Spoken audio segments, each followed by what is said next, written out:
Hello everyone, আসসালামু আলাইকুম। It's me Mehbi Marzia, another blog নিয়ে চলে আসলাম।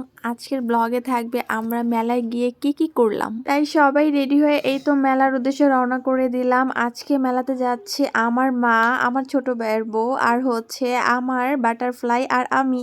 আর কেউ যাচ্ছে না। তো দেখা যায় কতটা এনজয় করতে পারি। এর আগেও আরেকটা মেলায় আমরা গিয়েছি, সেটা হচ্ছে আমার নানুর বাড়ি রাজেন্দ্রপুরে। ওইখানেও বেশ আমরা সবাই মিলে অনেক মজা করছি। বাট এইখানে একটা জিনিস দেখা যায় যে নৌকা, সেটাতে কখনোই আর উঠবো না, কারণ ওইখানে উঠে যে চিল্লাচিল্লি করছি আর যে ভয় লাগছে ভাই, আমার শিক্ষা হয়ে গেছে।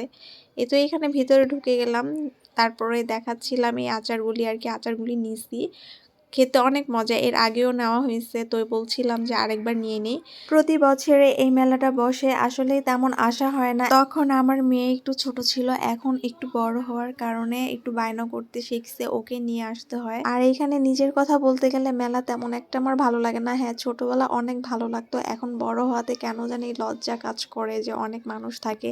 আসলে এত মানুষের মধ্যে আসাটা ভালো লাগে না। আর এইখানের মেলাটা হয় কি অনেক বড়। আমাদের কেরানীগঞ্জে আমবাগিচা মাঠ ভালোই বড়। এখানে প্রতি বছরের মেলা বসে, আর অনেক সুন্দর করে ডেকোরেশন করা হয়, যার কারণে এসে দেখতে ইচ্ছা করে, ঘুরতে ইচ্ছা করে। শুক্রবারে অনেক বেশি ভিড় হয়, তাই আমি শুক্রবারে কখনোই আসি না, অন্য দিন করে আসি। এখানে দোকানদার মামার সাথে একটু বার্গেনিং করে আমি কয়েকটা ব্রঞ্চ নিয়ে নিচ্ছিলাম, ভালোই লাগতেছিল। তারপর দেখতেছিলাম এটা থেকে আর কি পছন্দ হয় আর কি নেওয়া যায়। কিন্তু এখানে ব্যাপারটা হয় কি, একটু একটু করে কিনতে গেলেও অনেক টাকা হয়ে যায়। যখন হিজাব ব্রঞ্চগুলি কিনতেছিলাম তখন ভাবতেছিলাম যে নিব কিনা। আমার বাসায় অলরেডি অনেকগুলি কেনা আছে, তারপরও কয়েকটা নিয়ে নিছি।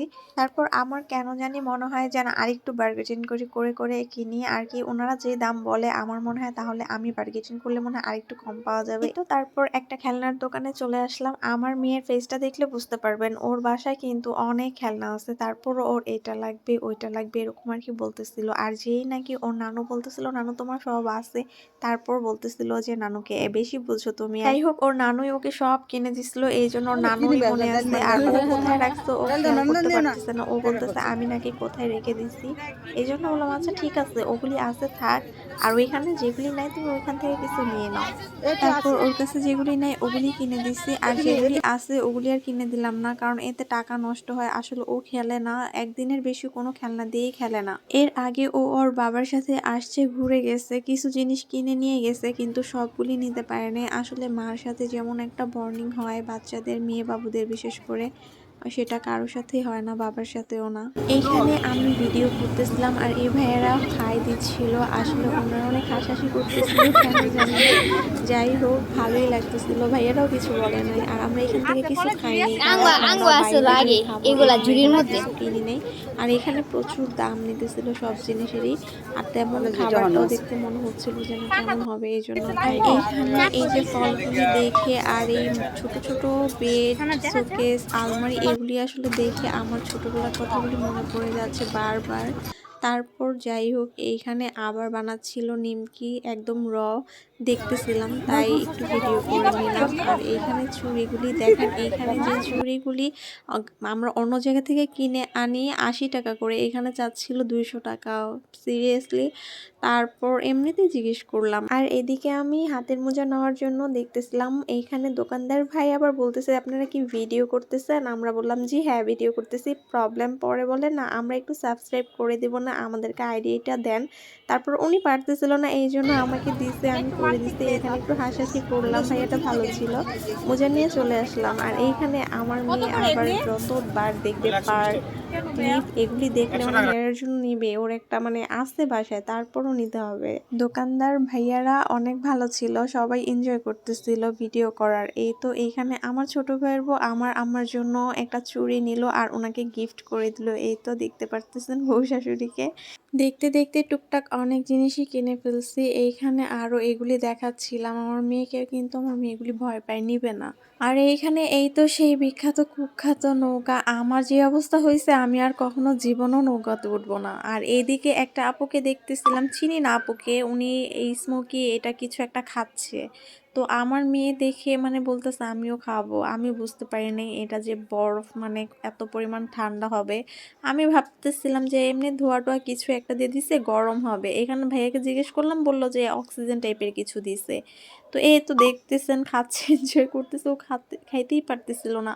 আমি জিজ্ঞেস করলাম কি এটা কি ঠান্ডা? ও ভয় বলতেছিল না। পরে যখন আমি একটু মুখ দিছি দেখলাম যে না ঠান্ডা অনেক। আর এদিকে বাইক রেস হচ্ছিল, সবাই দেখতেছিল, ছোটবেলায় দেখছে অনেক, এখন আর ইচ্ছে হয় না। এই তো এখানে ফুচকার দোকান ছিল, মানে খাবারগুলি দেখতেছিলাম, খেতে ইচ্ছে করতেছিল না কেন জানি। আবার এর মধ্যে অনেক দাম নেবে আর আমাদের বাইরে খাওয়ার চিন্তা ভাবনা, এই জন্য এখান থেকে কিছুই খাইনি। আর এই তো বাচ্চারা এখানে খেলতেছিল। এর আগেও আমার মেয়ে ২ দিন আসছে তার বাবার সাথে, এখানে এসে বাইক রেসও দেখছে আর ওইখানে বাচ্চাদের যে খেলা খেলতেছিল উঠে ওইখানেও খেলছে অনেক। এখানে আমরা আবার কিছু দেখতেছিলাম খেলনা আমার ভাইস্তার জন্য। এখানে এই খেলনাগুলি প্লাস্টিকের, ১০০ টাকা করে। বাচ্চাদের মন বলতে কথা, ওরা অল্পতেই অনেক বেশি খুশি হয়ে যায়। এরকম সবার মন যদি বড়দেরও হতো। যাই হোক, এখানে কিছু হেয়ার ব্যান্ড নিয়ে নিলাম। দেখতে দেখতে আবার চলে আসলাম এইখানে আমার মেয়ে এটা দেখে অনেক পছন্দ করছে, তার বাবার সাথেও নাকি করছিল, কিন্তু বাবা যে জিজ্ঞেস করছে কি নিবে সে বলেই না, মানে এতটা লজ্জা পায়। যাই হোক, আমার কাছে বলছে। এখন আমি বলতেছিলাম এটা নিউ মার্কেটে অনেক ডিজাইন পাওয়া যায়, আমি দেখছি অনেক সুন্দর সুন্দর, অথবা মিনিসোতে, কিন্তু না ওর এটাই লাগবে, না হয় মন খারাপ করতেছিল। যাই হোক, নিয়ে দিলাম। পুরো মাঠ জুড়ে মেলা দেখে শেষ করলাম। এখন আমরা সবাই টাটা বলতেছিলাম আর আমার মাকেও বলছিলাম এখন একটা রিক্সা নিয়ে নিব। রিক্সা নিয়ে সোজা চলে যাব চৌরাস্তার দিকে। আগে থেকেই প্ল্যান করছি মেলায় কিছু খাবো না, আমরা চৌরাস্তার দিকে কিছু খাবো। এই তো চলে যাচ্ছি, রাস্তায় দেখি জায়গায় জায়গায় বিয়ের ধুম পড়েছে। আর ডিসেম্বর মাস জুড়ে বিয়ের ধুম থাকে। এই তো আমরা বলতে বলতে এসে পড়ছি ওই দোকানটায়, যে দোকানে আমরা খাওয়ার প্ল্যানিং করছি। আসলে আমি কখনো আগে খাইনি, এইখানে নতুন হয়েছে, তাই চিন্তা করলাম ট্রাই করা যাক কেমন হয়। আমার মেয়ে তো খুব এক্সাইটেড, কারণ তার শখের পিৎজা খাবে। এই তো এখানে দেখাচ্ছি যে কিভাবে তৈরি করতেছে ওনারা। ওইখানে মিট বক্সও অর্ডার করছি, আমাদের জন্যই রেডি করতেছে, দেখা যাক কেমন হয়। আসলে এখানে খাবার খাওয়া হয়নি, ফার্স্ট টাইম আসছি, ভালো হলে আবার আসবো ইনশাল্লাহ। আসলে রাস্তার মানে খাবার বলে আনহেলদি এরকম কিছু না, এগুলি খাবার বলতেই আনহেলদি, এগুলি খাবারটা ঠিক না আমাদের স্বাস্থ্যের জন্য, তারপরেও আমরা মুখের মজার জন্য এগুলি খেয়ে থাকি। তো যাই হোক, অত জ্ঞান না দিয়ে সবাই খায়, তো আমরা একটু কমই খাই, তারপর মেয়ের জন্য একটু আসতে হয়। তারপর ও খাচ্ছিল, খাওয়ার পর দেখতেই পারতেছেন যে রিয়াকশন দিতেছিল, ওর এত নাকি ভালো লাগছে এগুলি। এই তো সেই তার ফেভারিট পিৎজা, এই পিৎজা খাবে ও।